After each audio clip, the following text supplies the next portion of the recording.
You know what really gets me aggravated, what really gets me riled, what really gets me fired up? Actually, nothing. Nothing gets me upset. As far as people doing annoying things, I mean, yeah, I recognize people are obnoxious in their own ways. I am in my own ways to other people, I'm sure. But I'm not bothered by it. I'm not angered and agitated by it. And that's what this video is about.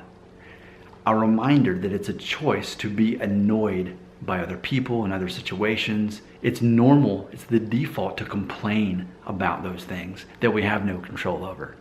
It's easy to be emotionally controlled. It's easy to let your blood pressure rise when those things happen.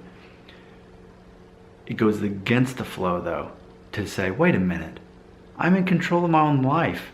And what people say, that doesn't have to offend me if I don't want it to offend me. It's a choice. It's always a choice whether someone offends you or insults you. Every time. It's always a choice whether someone bothers you or annoys you. That's your choice to be annoyed. You get to determine that, and most people will let other people do that. It's funny because I didn't become a YouTuber until my mid-30s, but had I become a YouTuber in my 20s, my video channel and the videos I do would be much different.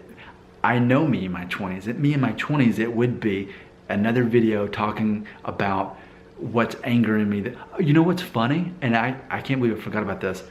But like about 10 years ago, I did start my YouTube channel and I did a couple of videos and it was called Good Morning Nashville because I'm based in Nashville. And I did this one on those like places you can go to get like a quick loan where you know, basically give them your car title and, you know, checking the cash and all these things where like has the people like, oh, I got my money back. And I'm like, that's what you're celebrating? You're celebrating getting your money back? Anyway, I did a video or two, things like that. Things that really bothered me. Oh, these people need to be punched in the face. You know, that was my whole concept 10 years ago in my late 20s. And now I'm like, yeah, I get it. It's the free market. People do that. And you know, ultimately the way the free market works is if you pay for it, then it's worth that. My wife was talking today how she spent nearly $6 on coffee yesterday, which she enjoyed it. But she said in hindsight, man, I spent $6 on coffee. I said, you know, and that's the thing. The coffee shop, are they crazy for charging $6? No. People are crazy for paying $6. They validate that that's what it's worth. And I just think that's interesting. So anyway, the whole concept is I used to be bothered by things. I used to let things get to me. And now at age 37, I'm in my later 30s, I'm pushing 40, and I see things differently because I don't have time to be worried or bothered about things that ultimately I don't have any control over, or ultimately I accept that people are annoying. Like I do, and I'm part of the problem. I mean, some of you may be watching my videos and say, well, Nick, you seem like a pretty chill guy. You seem like if I knew you in real life, I'd like being around you. And maybe that's true, but I know there's a lot of people who watch my videos who think that I'm probably arrogant or ignorant or both, you know? And so to other people, I'm obnoxious, yet they keep watching my videos, which is really strange to me. If I'm that annoying, and that ignorant, why do you keep watching videos? But no, I appreciate it because I won't make any money until I hit 1,000 subscribers. So if people want to keep hating me and watching me at the same time, that works for me. Like on the Simpsons, that episode with Tamako, they're like, oh, this is awful. It's to some people that's, you know, what my channel is. But the whole point of this video is to acknowledge that it is a choice whether you are annoyed by other people and other situations. It's a choice whether you choose to complain and criticize versus just, if you can do something about it to change it, you do it. And if not, you move on with your life. I think too, people worry so much about other people's problems. And in my later 30s, I have completely unplugged from that system. I'm like, you know what? Everybody's got problems. Unless someone's asking me for help, I'm not trying to worry about other people's problems, other people's business. You know, I'm a confident person, and a confident person, They're focusing on their own life and they're focusing on helping other people. But as far as like, oh no, because all that leads to is it leads to gossip, is what it leads to, and it leads to showing that you don't really have your own life. You know, it goes to this principle that ultimately you can learn a lot about a person once you learn what bothers them, right? So let's think about this. So you got Nick Shell, the guy who's saying, you know what, I don't let things bother me. No one can offend me because I don't let them. I control my own emotions. I don't give that privilege to other people. That's mine. I own that, you know? So you've got me, the guy who no one can offend or insult or hurt or whatever, right?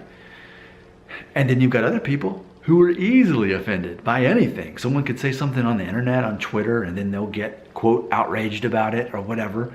Or just very sensitive people who can get offended very easily, you know, about anything. And actually, let me give you an example. My wife and I were watching a recent Saturday Night Live clip that we were watching on YouTube. It was called A Kanye Place, and it was a parody of the movie A Quiet Place, which I've seen. Have you seen it? Yes, you have. And so in this parody of the movie on Saturday Night Live, they were walking through the cornfields, having to stay quiet, you know, otherwise the monster would attack them and kill them instantly. And someone was reading updates on what things that Kanye West was saying, and they couldn't believe what he just said.